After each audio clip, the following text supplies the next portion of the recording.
ने अनूठी चीज़ दी है और वो ये है कि किस प्रकार से हम अपनी ज़िंदगी की गड़बड़ियों को, अव्यवस्थाओं को, उनकी जंजीरों को हम तोड़ सकते हैं। किस प्रकार से उनको हम अपनी ज़िंदगियों से बेदखल कर सकते हैं, उनको हम अलग कर सकते हैं।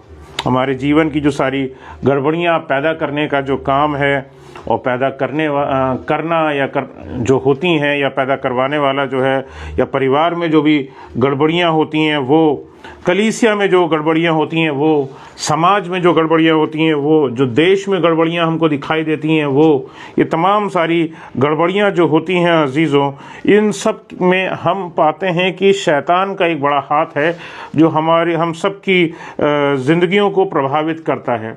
खुदावंद की ओर से तो हमारे लिए योजनाएं बहुत अच्छी सी होती हैं, बहुत बढ़िया होती हैं। वो हमको बहुत अच्छे से चीज़ों को रखना चाहता है, वो हमको अच्छी चीज़ों से शेयर करना चाहता है, लेकिन हमारी ज़िंदगियों में शैतान को राह कहीं ना कहीं तब मिल जाती है जब हम कहीं ना कहीं हम उस परमेश्वर के वचन से हम कहीं ना कहीं हम कट जाते हैं, कुछ गलतियां हम कर बैठते हैं और हम वहां पर नुकसान को हम झेलते हैं। शैतान परमेश्वर द्वारा स्थापित जो है वो मानव सभ्यता में अपनी व्यवस्था को शुरुआत से, जब से ये मनुष्य जो है वो इस पृथ्वी पर चला आ रहा है, विद्यमान है, तब से वो अपनी व्यवस्था को कायम किए हुए। परमेश्वर की अपनी व्यवस्था थी, उसके तहत वो मनुष्य को चलाना चाहता था, लेकिन शैतान ने आकर के सब चीज़ें बिगाड़ी और सारी अव्यवस्था हमें पूरे मानव सभ्यता में, पूरे मानव समाज में हमें दिखाई देती है। शैतान इसी और मैं बताना चाहता हूँ कि परमेश्वर जो है उसकी वाचाएं हमारे लिए रखी गई हैं और वो तमाम वाचाएं, वो तमाम प्रॉमिसेस, वो तमाम वायदे हमारी भलाई के लिए हैं और वो हमारे जीवन की भलाई के लिए हैं कि हमारे जीवन में हमारा भला हो सके और हम उन्नति कर सके, हम तरक्की कर सके, हम आशीषों को ग्रहण कर सकें। और मैं बताना चाहता हूँ कि शैतान इसी वाचा को जो है वो खंडित करना चाहता है। वो परिवारों को खंडित करता है, वो कलीसियाओं को खंडित करता है, वो देशों को खंडित करता है, वो समाज को खंडित करता है। ऐसी तमाम चीज़ें जो परमेश्वर के द्वारा स्थापित हैं, उन तमाम चीज़ों को खंडित करने का जो है वो काम करता है। और ये तमाम चीज़ें होती कैसे, खंडित करने का काम होता कैसे? मतभेद पैदा करके। वो लोगों में मतभेद पैदा करता है, वो रिश्तों में मतभेद पैदा करता है, वो समाज में मतभेद पैदा करता है, वो देशों में झगड़े करवाता है। आजकल हम चारों ओर जब हम देखते हैं तो हमें पता चलता है कि देशों के बीच में झगड़े चल रहे हैं। कहीं हम रूस और यूक्रेन के बारे में सुनते हैं तो कहीं हम पता चलता है हमें इजराइल के बारे में कि वहाँ पर भी इसी तरह से चल रहा है। तो इससे पता चलता है कि अब ये बात तो निश्चित है कि ये चीज़ खुदा की प्लानिंग में तो नहीं थी। खुदा तो चाहता था कि खुदा के लोग जो हैं वो सुकूनत के साथ रहें, आशीषों के देश में उनको स्थान मिला था, वो सुकून के साथ में रहे। लेकिन अगर सुकून के साथ में नहीं रह पा रहे हैं तो इसका मतलब है कि शैतान कहीं ना कहीं जो है वो उस स्थान को प्रभावित कर रहा है, उन लोगों को प्रभावित कर रहा है, वहाँ की ज़िंदगियों को प्रभावित कर रहा है।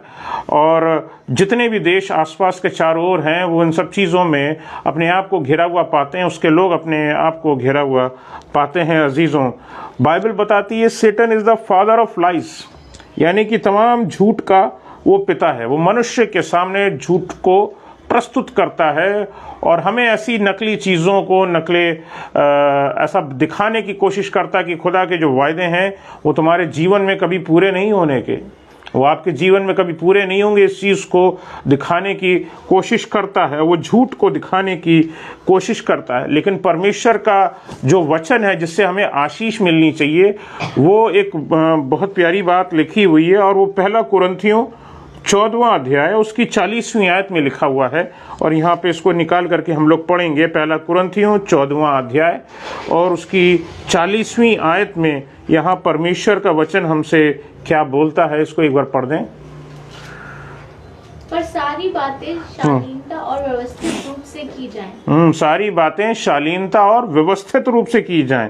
इंग्लिश में लिखा है let all things be done decently and in order, यानी कि सब चीज़ डिसेंट वे में हो, अच्छे ढंग से हो, सभ्य तरीके से हो। खुदा चाहता है कि एक एक चीज़ जो हमारे जीवन में घटित हो रही है उसमें खुदा का प्लान दिखाई दे और प्लान का जो एग्जीक्यूशन है, खुदा की जो योजना है हमारे जीवन में कब लागू होगी, कब सफल होगी, जब चीज़ें जो खुदा जिस तरीके से प्लान को लागू करना चाहता है उसमें कोई भी खलल नहीं आएगा। अब खलल कब आता है? जब शैतान हमारे जीवनों में कुछ भी उलटफेर करता है, तब वो तमाम चीज़ें जो होती हैं वो सब बिगड़ जाती हैं। अब विश्वासियों का क्या काम है कि हम इस बात की निगरानी रखें परमेश्वर के वचन से कि कहीं हम गलत तो नहीं कर रहे हैं। And whatever we are doing, हम चाहे जो कुछ भी अपने जीवन में करते हों, ज़रूरी नहीं कि हम चर्च के अंदर हम क्या करते हैं, हम बाहर समाज में क्या करते हैं, हम अपने घरों में क्या करते हैं। Let all things be done decently. Bible बताती है कि हम डिसेंटली उन कामों को कर सकें, हम सभ्य रूप से उन कामों को कर सकें। और लिखा हुआ है कि सारी बातें सभ्य रीति से, सभ्यता से और क्रमानुसार की जाए, यानी कि क्रम भी है उन चीज़ों का करने का। ऐसा नहीं कि जिसको भी हम चाहें, जिसको भी हम पहले चाहें वो पहले हो जाए, जिस काम को हम बाद में करना चाहें वो पहले कर दें ना। दिन की शुरुआत मसीही जीवन की कैसे शुरुआत होती है? हम लोग सुबह जब उठ के फ्रेश होते हैं तो पहला काम हम लोग क्या करते हैं? परमेश्वर को धन्यवाद करते हैं, बाइबल पढ़ते हैं, प्रार्थना करते हैं। हमारी दिन की शुरुआत ऐसे ही होती है, मसीही जीवन की शुरुआत ऐसी ही होती है। विश्वासी जीवन के प्रतिदिन की जीवन की जो शुरुआत है वो ऐसी ही होती है। और इससे पता चलता है कि अगर यहाँ पर कहीं ना कहीं अगर हम अपने इन चीज़ों में कहीं ना कहीं कमी पाते हैं तो इसका मतलब है कुछ ना कुछ चीज़ें ऑर्डर गड़बड़ हुई हैं।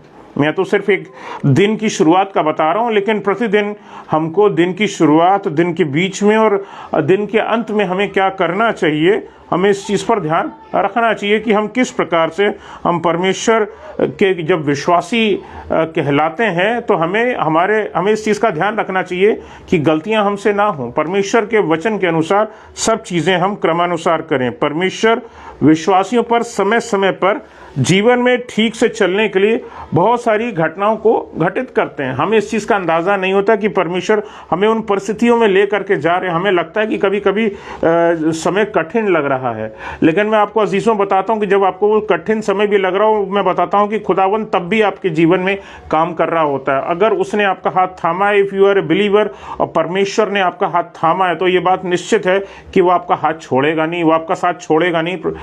खुदा के लोगों, मैं आपको बताना चाहता हूं कि God will not leave you at any moment. वो आपका साथ नहीं छोड़ेगा, वो आपके साथ बना रहेगा। और चाहे जैसी भी घटनाएं हो, उन घटनाओं में आपके साथ चलेगा। वो आपको उन तमाम घटनाओं में रखते हुए आपको ट्रेन करता है, आपको अपने अनुसार ढालता है। ये परमेश्वर का तरीका है। वो क्रमानुसार हमें जिंदगियों में चीज़ों को पुटअप करता है कि हम उन चीज़ों का आनंद ले सके, हम उन चीज़ों की आशीषों को हम समझ सके, हम उन चीज़ों को वैल्यू कर सकें जो खुदावन ने हमारे जीवन में जोड़ी हैं। अगर खुदावन हमें उन चीज़ों को समय से पहले दे दें तो क्या होगा कि हम उन चीज़ों की वैल्यू नहीं समझेंगे। और अगर हमें समय के उन चीज़ों को, वो तमाम चीज़ें हमें समय के बाद में मिलें तो क्या होगा, हम उसका आनंद ही नहीं उठा पाएंगे।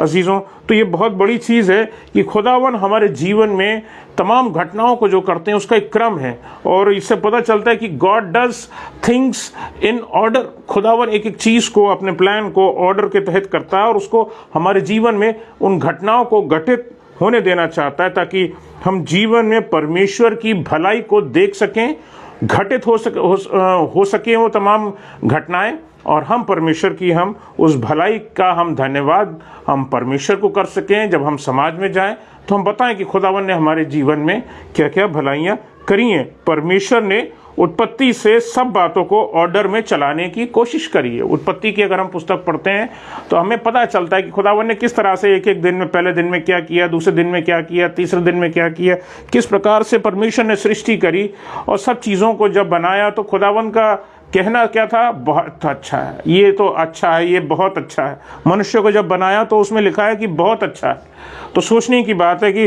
When God made all things, final day में अगर हम देख करके आते हैं कि छठे दिन पर जो है परमेश्वर ने जो है वो मनुष्य को बनाया और उसके बाद फिर सातवें दिन आराम किया।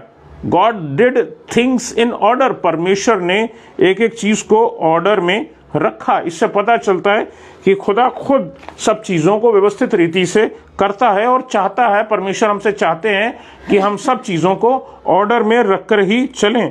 जब वो ऑर्डर, जब वो व्यवस्था नाश हो गई, मनुष्य अपनी रीति से चलने लगा, तब परमेश्वर को लगा कि मैं मनुष्य को बनाने से पछताता हूँ, मनुष्य को बनाने से पछताता हूँ।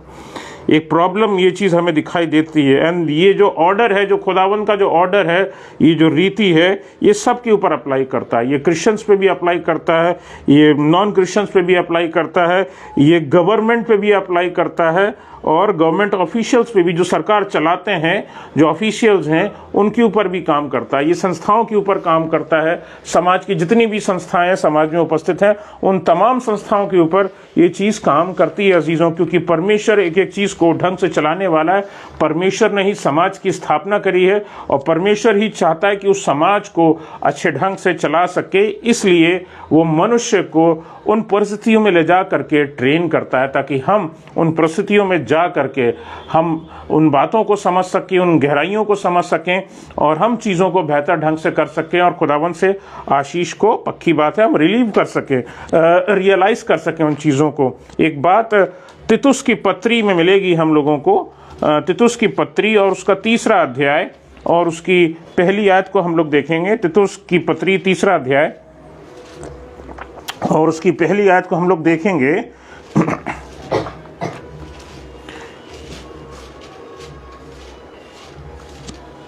लोगों की सुधि दिला, लिखा है कि लोगों को सुधि दिला। ये ज़रूरी है कि हम लोगों को सुधि दिलाएं। आज की प्रॉब्लम क्या है? लोग ज़माने में क्यों भटक जाते हैं? जवान ज़माने में क्यों भटक जाते हैं? परिवार जो है वो क्यों खंडित हो जाते हैं? परिवार क्यों टूट जाते हैं? क्यों ऐसा होता है कि शादीशुदा जो जीवन होते हैं, वैवाहिक जीवन जो होते हैं, वो खंडित हो जाते हैं? इसका मतलब ये कि कुछ गड़बड़ियां हैं, कुछ चीज़ें हैं, जो एरर्स हैं, जो शैतान ने लोगों के जीवनों में बो रखी हैं। तो यहाँ पर लिखा हुआ है, लोगों को सुधि दिला। आगे पढ़ दें।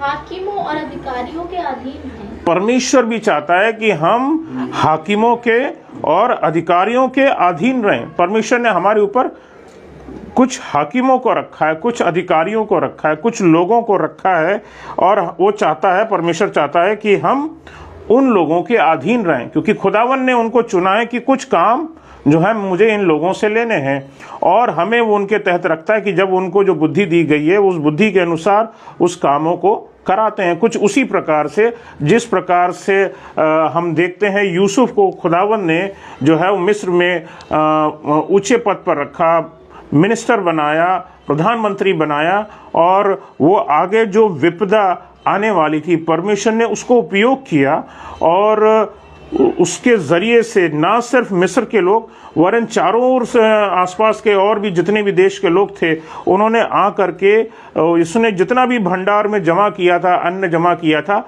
उसने लोगों को दिया, और उससे लोगों की भलाई होने पाई। यानी इसका मतलब क्या है? इसका मतलब ये, व्हेन गॉड सेट्स पीपल, खुदावन कुछ लोगों को उचित स्थानों पर बैठाता है, तो खुदावन उसमें अपनी मर्जी को पूरा करता है। अब सोचिए, अगर एक यूसुफ को अगर परमेश्वर ने उस स्थान पर नहीं बिठाला होता, तो कितने लोग, हजारों सैकड़ों लोग, सैकड़ों हजारों लोग जो हैं वो भूखे मारे जाते, उनके घर परिवार खत्म हो जाते, वो संसार में भटक रहे होते, उनको भोजन भी नसीब नहीं होता, उनके जो पशु होते वो भी खत्म हो गए होते। लेकिन परमेश्वर ने एक जन को चुना, यूसुफ को चुना, और उसके जरिए से कईयों के घर में खाना उपलब्ध होने पाया।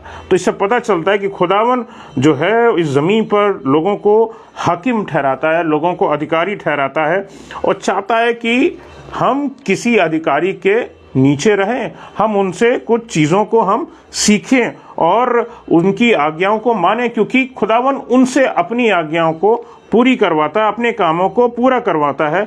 और ये परमेश्वर द्वारा स्थापित व्यवस्था है, इसमें हमारी अपनी मर्जी नहीं है, खुदावन की मर्जी पूरी होती है। आगे पढ़ दें। और उनकी आज्ञा माने, लिखा है कि हम उनकी आज्ञा माने, और हर एक अच्छे काम के लिए तैयार रहें। लिखा है हर एक अच्छे काम के लिए तैयार रहें। इसका मतलब है खुदावन उन लोगों को इस्तेमाल जब करता है तो वो कुछ भला काम होता है, कुछ अच्छा काम होता है। लिखा है उन अच्छे कामों के लिए तैयार रहें, कुछ भले काम हो जाते हैं, और ये परमेश्वर द्वारा स्थापित व्यवस्था है। अब हम आते हैं, जनरली जो संसार में हो रहा होता है वो क्या है? एक सैटेनिक डिस्ट्रप्शन है। शैतान जो है लोगों के जीवनों में गड़बड़ियां डालता है, एंड लोग जो हैं, people do not follow God, परमेश्वर के उस वचन को पढ़ते नहीं है, फॉलो नहीं करते हैं और फाइनली अंततः भुगतते भी हैं संसार में कि उन्होंने परमेश्वर की रीति से, परमेश्वर के लोगों से जो खुदावंद ने अपने लोगों के ज़रिए से बात पहुंचाई वो लोगों ने रिसीव नहीं करी। तो क्या हुआ? लोगों को दुख झेलना पड़ा। परमेश्वर तो नहीं चाहता कि उन लोगों की ज़िंदगियों में दुख रहे। And if you are out of order then your prayers will not be heard by God. अगर हमारी ज़िंदगियां भी आउट ऑफ ऑर्डर हैं, परमेश्वर के द्वारा स्थापित व्यवस्था के बाहर है अगर हमारा जीवन, तो हमारी ज़िंदगी भी आउट ऑफ ऑर्डर है और खुदावंद परमेश्वर हमारी प्रार्थनाओं को नहीं सुनेंगे। बड़ा दुखदाई चीज़ है और वो इसलिए नहीं सुनेंगे, उसका एक बहुत छोटा सा कारण है और बहुत अहम कारण है, और वो ये है कि वो उसके प्लान जब लागू नहीं हो पाएंगे तो हमारी प्रार्थनाएं उस तक पहुंचने का कोई मकसद नहीं है। वो हमारी प्रार्थनाओं को सुनकर उन चीज़ों को रिप्लाई नहीं कर पाएगा। हमारी प्रार्थनाएं जो होंगी वो अनुत्तरित रह जाएंगी और वो इच्छाएं जो हमारी हैं कि खुदावंद हमारे लिए जीवन में ये कर दे, हमारे घर में ये खुशियां आ जाएं, वो चीज़ें पूरी नहीं हो पाती। क्यों? क्योंकि खुदावंद के प्लान्स, वो चाहता तो है कि जो हम उससे मांग रहे हैं खुदावंद हमारी ज़िंदगियों में उन चीज़ों को पूरा करे, लेकिन जो मार्ग खुदा ने तैयार किया है, जो मार्ग खुदा ने तैयार किया, उस मार्ग पर अगर हम नहीं चलेंगे या हमसे गड़बड़ियां होंगी और उस मार्ग से हम कहीं भटक जाएंगे, तितर बितर हो जाएंगे, अलग हो जाएंगे, आउट ऑफ ऑर्डर हो जाएंगे, तो ये बात निश्चित है कि कहीं ना कहीं हम क्लेश को हम अपने जीवन में पाएंगे। और क्योंकि हमने परमेश्वर द्वारा स्थापित व्यवस्था को तुच्छ जाना, और अगर एक व्यक्ति विश्वासी है उसके जीवन में ये चीज़ नहीं पाई जानी चाहिए, आउट ऑफ ऑर्डर नहीं पाया जाना चाहिए। परमेश्वर के वचन से, परमेश्वर के दास के तहत जो कुछ भी बातें सिखाई जाती हैं वो तमाम चीज़ लोगों के जीवनों में होने पाए, जो तरीका खुदावन ने रखा वो चीज़ें पूरी होने पाए। बताना चाहता हूँ, when there is disruption there is confusion, और कन्फ्यूजन खुदा की ओर से नहीं होता है। जब डिसरप्शन आता है, यानी जब बाधाएं आती हैं, तो बाधाएं खुदावन थोड़ी भेजता है कि हमारे जीवन में किसी प्रकार की कोई बाधाएं आए। खुदावन तो नहीं भेजता बाधाएं, और क्योंकि खुदावन ने बाधाएं नहीं भेजी होती तो नहीं भेजता, तो हमारे जीवन में भ्रम भी नहीं आता। इसका मतलब क्या है?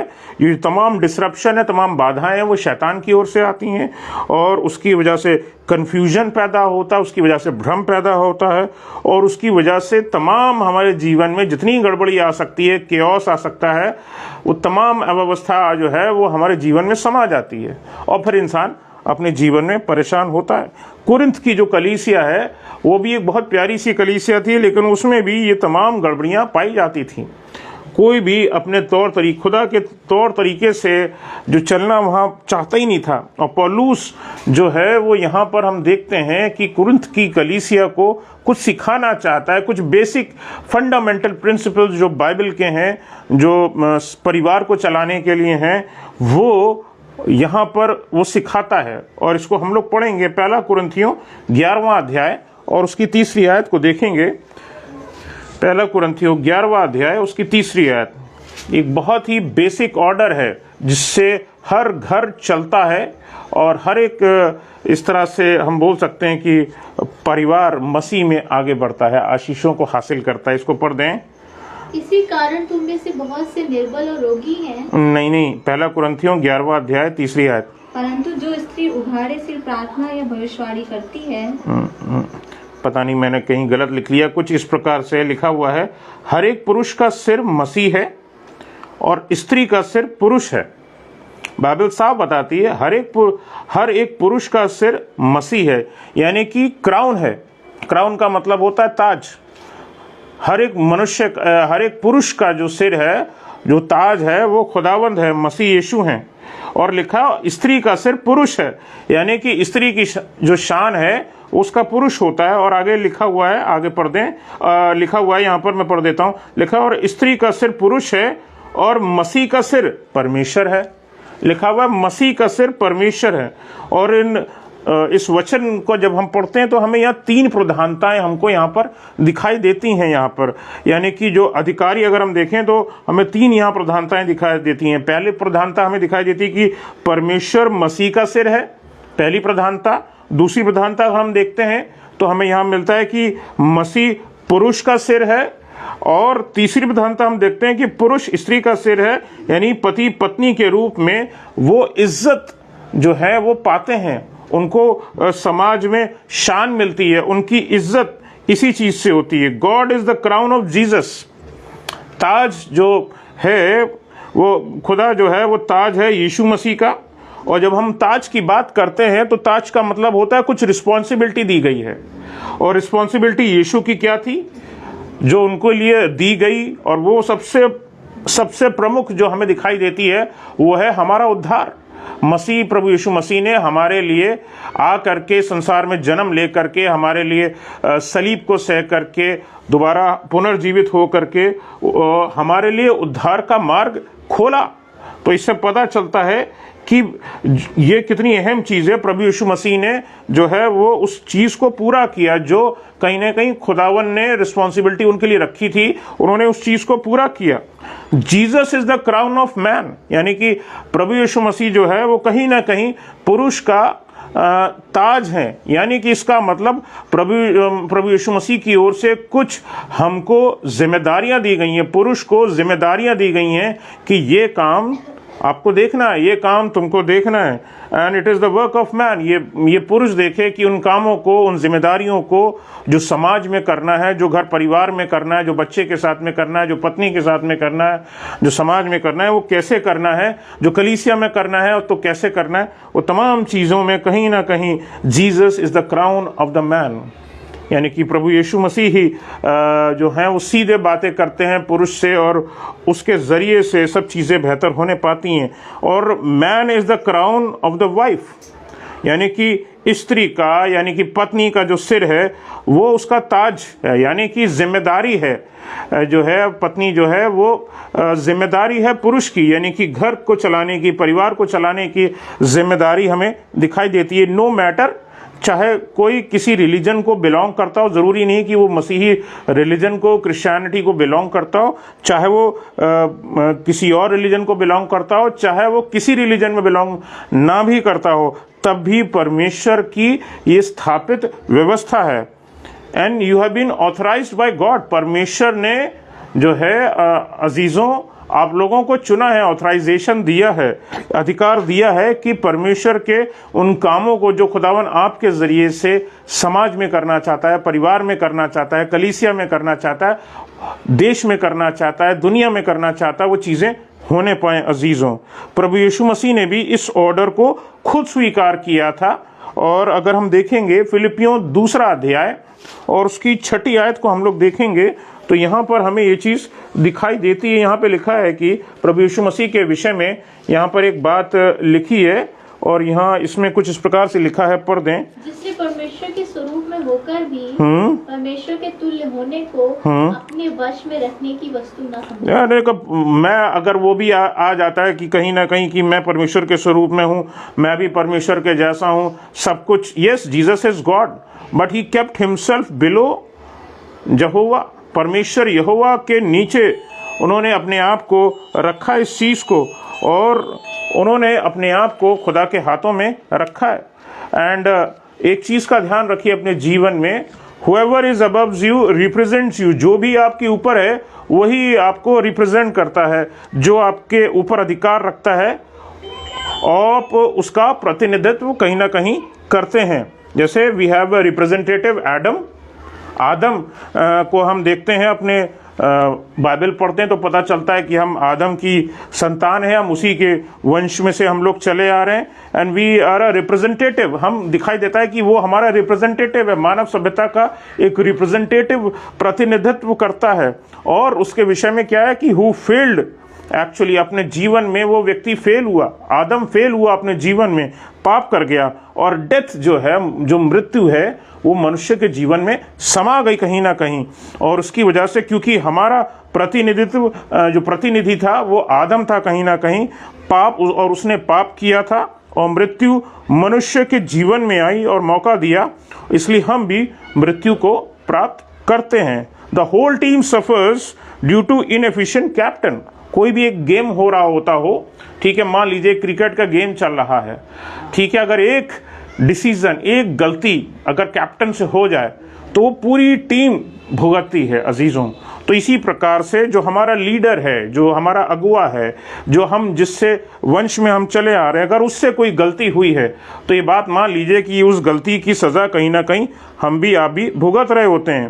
और गोल्स आर नॉट अचीव्ड, जो हम गोल अचीव करना चाहते हैं, अपनी ज़िंदगियों में जो लक्ष्य प्राप्त करना चाहते हैं, वो हमसे नहीं होते और सक्सेस हमें नहीं मिलती, सफलता हमें अपनी ज़िंदगियों में हासिल नहीं होती। और बाइबल हमें बताती है Jesus is the last Adam, अंतिम जो आदम है वो प्रभु यीशु मसीह है। और बाइबल बताती है कि उसने मृत्यु को निगल लिया है, मृत्यु को निगल लिया है। सो बिलीवर्स के लिए, ठीक है, डू नो मतलब ये it's simple, it's as clear as possible. इस बात से आपके लिए एक आशीष की बात ये रखी है कि all the believers will actually do not receive eternal death in hell.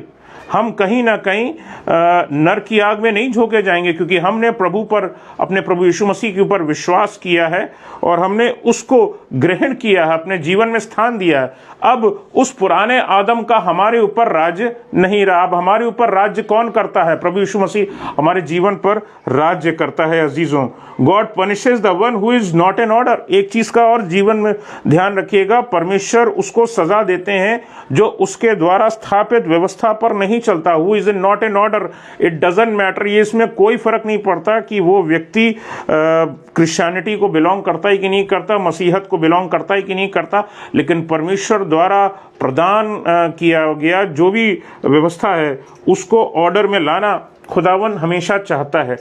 परमेश्वर ने शैतान को भी जो है वो दंड दिया था, ठीक है, और उसको स्वर्ग से निकाल करके बाहर फेंक दिया गया था। इस चीज़ को अगर हम चाहें तो हम लोग यशाया 14वें अध्याय में हम लोग पढ़ सकते हैं, वहाँ पर इस चीज़ का जिक्र है। और शैतान का स्टेटमेंट है, वो गर्व से भरा हुआ स्टेटमेंट है जो हमें यहाँ पर दिखाई देता है। यशाया 14 अध्याय और उसकी 14वीं आयत में हम लोग जब देखेंगे तो इसमें वो उसके बारे में कुछ ऐसा लिखा है, और ये उसका स्टेटमेंट यहाँ पर दिखाई देता है। हमें पढ़ दें इसको।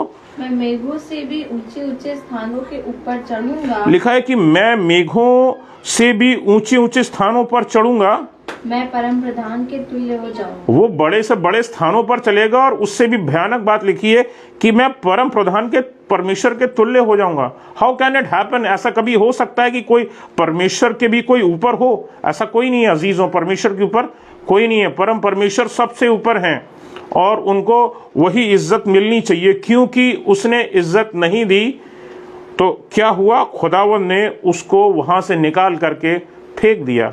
परमेश्वर ने उसको स्वर्ग से निकाल करके हटा दिया। जब चीज़ें ऑर्डर में नहीं होती तो खुदावन उनको हटा देता है, और खुदावन ने शैतान को स्वर्ग से निकाल करके बाहर कर दिया। अब इसकी अगली आयत में पढ़ेंगे, आगे पढ़ दें 15वीं आयत। परंतु तू अधोलोक में उस गड्ढे की तह तक उतर जाएगा। लिखा है कि परंतु तू अधोलोक के उस गड्ढे की तह तक उतारा जाएगा।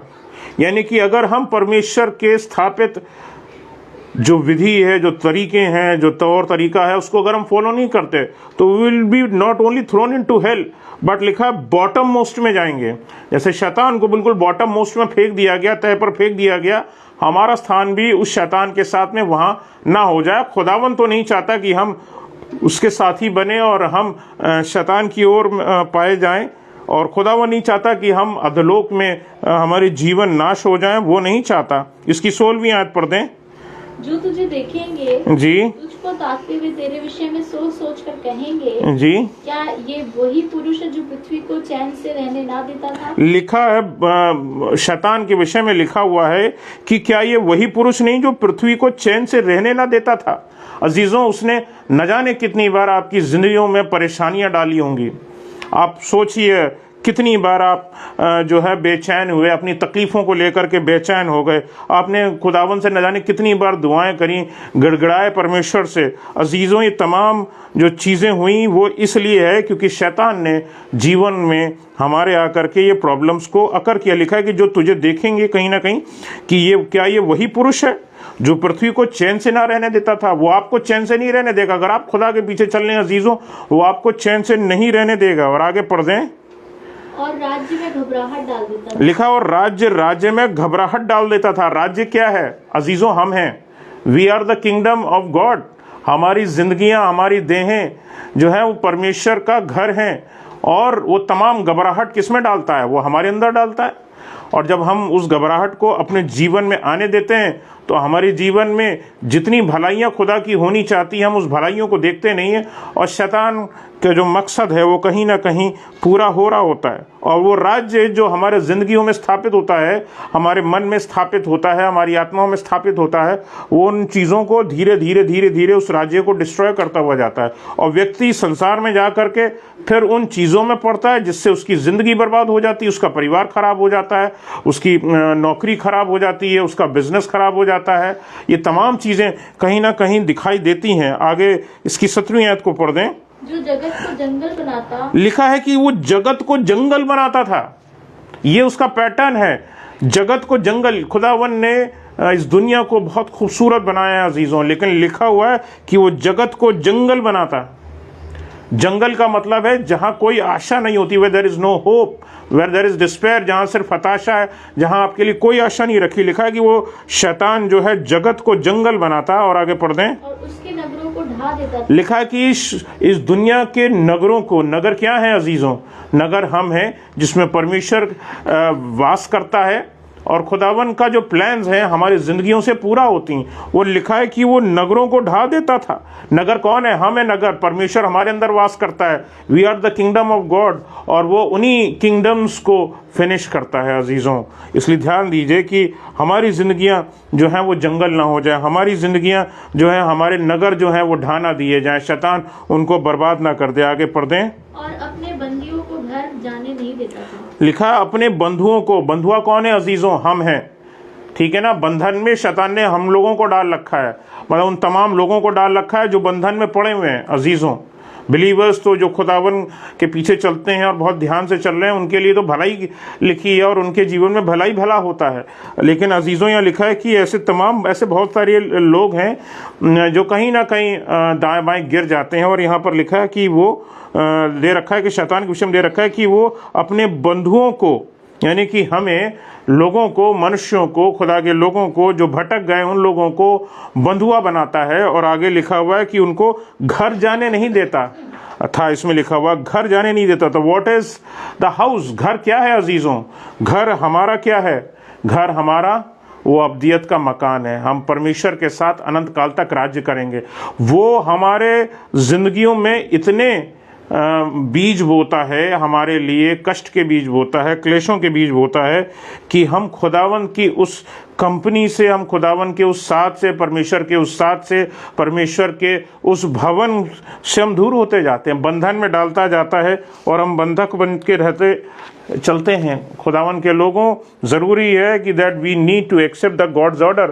परमेश्वर के तौर तरीकों को ग्रहण करें, अपनी ज़िंदगियों को प्रॉपर ऑर्डर में खुदावन के तरीके से चलाएं। मैं बता रहा हूं कि आपकी ज़िंदगियों में खुदावन की भलाइयाँ दिखाई देंगी। परमेश्वर के प्लान्स आपके जीवन में जो खुदा के हैं वो पूरे होने पाएंगे। खुदावन के प्रॉमिसेस आपके जीवन में पूरे होने पाएंगे अजीज़ों। ये बहुत ज़रूरी है कि हम खुदा के पीछे जैसा वो चाहता है वैसा चलने वाले हो सकें।